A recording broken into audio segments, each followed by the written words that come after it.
Yesterday was my 65th birthday, another milestone passed. However, this one does come with some harsh realities. I'm going to get into 5 of them in this video.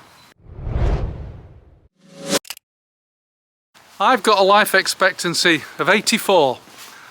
Now I know that's an average and everybody's life expectancy is different, so you can't really broad brush it like that. But let's just say it is 84. Well, that would mean that I've got 7,000 days left on this earth. And whether I like it or not, that is a sobering thought. A good part of my life is behind me, and let's be brutally honest, the majority of it is behind me. But in this video, I'm going to get into 5 harsh realities of turning 65. Let's start with the first one. You are officially old. Why do I say that?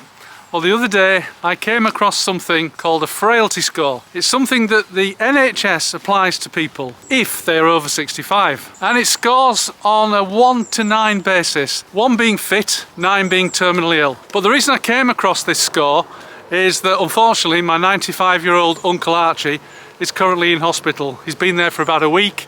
He's got some sort of infection and he's not doing very well.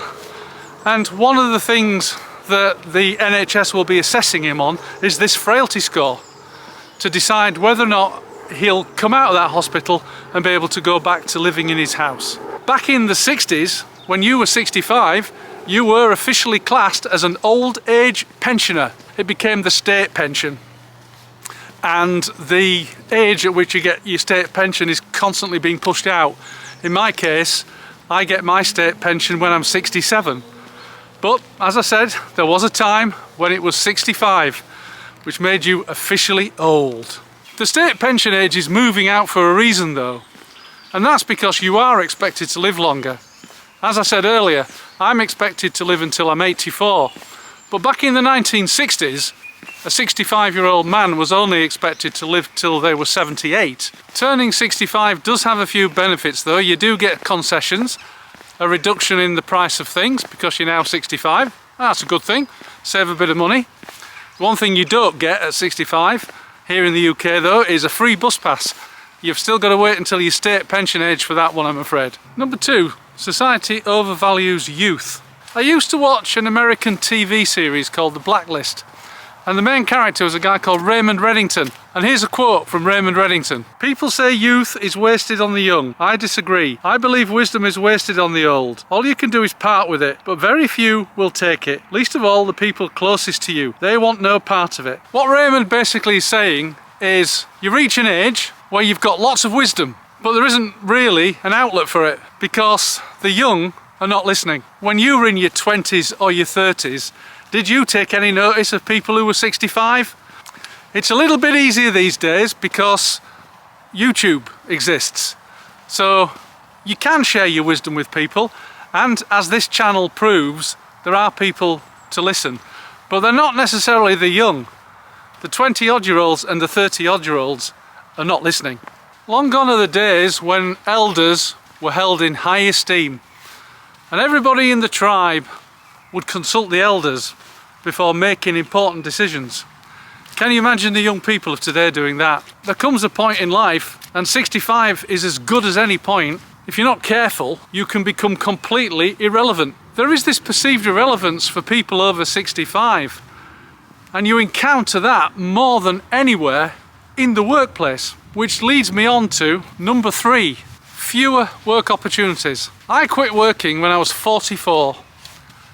I've talked about the details in previous videos, so I'm not going to go into it in a lot of detail here, other than to say I was fortunate enough to build a small business with a capital value. The business got sold and I was able to quit work. I took a career break for 4 years, and then eventually I decided to get back to work. And back to something I talked about earlier. I wanted to use my wisdom of running a business to help other people that were like I was when I was in my 30s. Boy, was that a tough gig. I found it very, very hard to get work. My experience was regarded as being out of date. As far as the young business owners who were in my sector were concerned, I was an old fossil who couldn't possibly know what he was doing in the digital age. Now, nothing could be further from the truth, because age has got absolutely nothing to do with having an inquiring mind and keeping yourself up to date with everything that's going on. And I think it's even worse for somebody who needs to stay working, because let's be honest, there are millions of people in their 60s who are going to have to stay working all the way through to state pension age, because it's going out all the time, and probably beyond.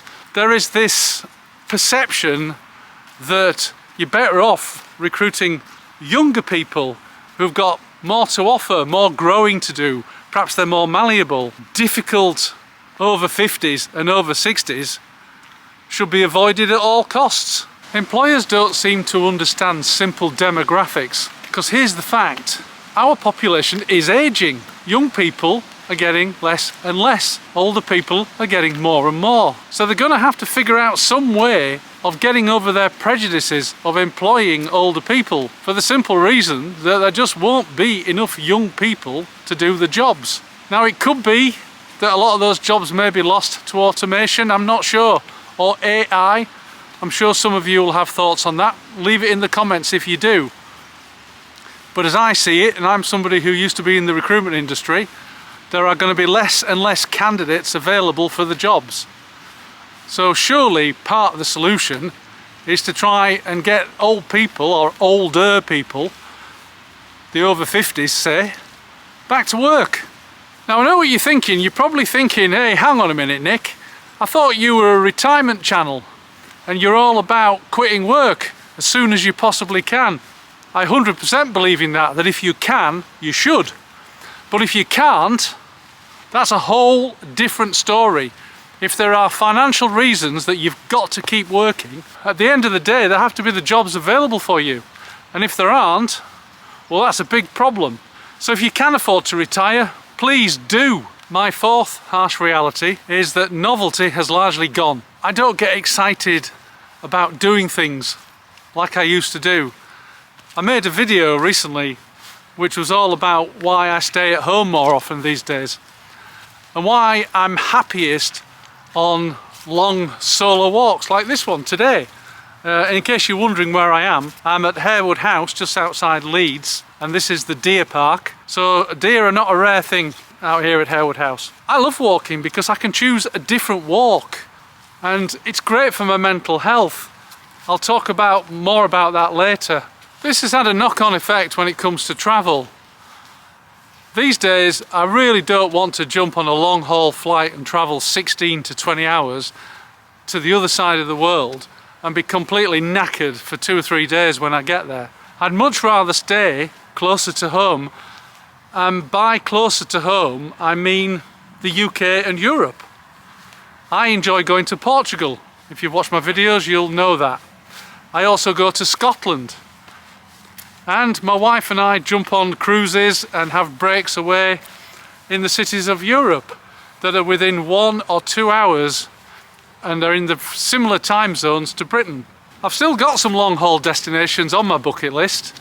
Japan, Alaska, Canada being one of them. But they're going to have to take some really careful planning in order to optimize energy. I think the best way of doing those kind of holidays is to take your time getting there. So what I'll probably do is I'll probably break it up by flying to other places en route and spending a few days there. For example, if I'm going to head off to Japan, might get to Singapore at some point, stay in Singapore for a few days, and then hop on across to Japan, or maybe even Korea beforehand. And one of the things I've got my eye on is a cruise that starts in Tokyo, takes about 21 days and ends up in Vancouver. That would be perfect. My fifth and final thing is that life gets duller. Now, this one's actually backed by scientific research, and by duller I don't mean it gets boring, because it doesn't. What I mean is that you don't see it through the same spectacles, and that's because your eyes do change. Look it up, Google it. The science is quite clear on this, that the lenses of an older person, they have a kind of yellowing effect to them, which makes the colours less vivid than they were when you were younger. So kids do actually see colours a lot brighter than we do. I don't think that should stop you getting out into nature. Out here, it's absolutely awe-inspiring. And this is a fairly simple part of the world. I'm not climbing Mount Everest or watching the Niagara Falls. I'm at Harewood House and I've got a load of deer staring at me, wondering what's going on. And I'll tell you something, they don't half stink. They're about 100 meters away from me and I can smell them. They're really pong. That's what it's all about, isn't it? Getting out to nature and smelling it. That's what's awesome about going on these walks. It's fantastic for your mental health. So don't let it put you off that you don't see things as bright as you once did. There's still plenty of things to see. So that's it, that's my ramble and rant. The harsh realities of turning 65. I think you can probably detect from this video that I don't feel overly brilliant about turning 65, but I will make the best of it, because I think at the end of the day, you can't change that. It is what it is. Make the best of the situation, and I certainly will. What are your thoughts? Have you turned 65? What has your life been like? Do you still see it through a positive lens, or do you see it through a more negative lens? Let me know in the comments. I'd be interested to hear your thoughts. If the topics in this video resonated with you, watch this video next. It's the 5 harsh realities of being a 64-year-old man, which I made last year, and it covers 5 completely different topics to this one that you might also find relevant. Thanks very much for watching. I'll see you next time.